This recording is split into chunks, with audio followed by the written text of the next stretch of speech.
আজকে এই যে আমার পিছনে যেটা দেখছেন এটা হলো কলার মোচা বা কলা ফুল আমরা যেটাকে বলি, আর এটা হলো মোচার খোসা। এই যে দেখেন। এবার আপনাদের একটা গল্প বলি। বিখ্যাত কালজয়ী কথা সাহিত্যিক তারাশঙ্কর বন্দ্যোপাধ্যায়ের রচিত হাঁসুলী নদীর বাঁকে উপকথার মূলত এটি ভারতের বীরভূম জেলার নদীর একটি বাঁকের নাম হাঁসুলী নদীর বাঁক। তো সেখানে কাহার নামের একটা সম্প্রদায়ের জীবনের দরিদ্র দীনতার সাথে কেটে যাওয়া মানুষের গল্প এই গল্পে স্থান পায়।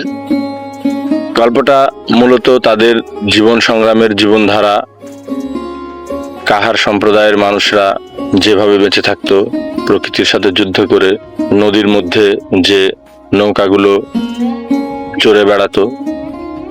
কাহার সম্প্রদায়ের মানুষের একমাত্র জীবিকার নির্বাহ এবং যাতায়াতের একমাত্র মাধ্যম ছিল সেই নৌকা। সেই নৌকাগুলোকেই সাধারণত তারাশঙ্কর বন্দ্যোপাধ্যায় এই কলার খোসার সাথে তুলনা করেছে।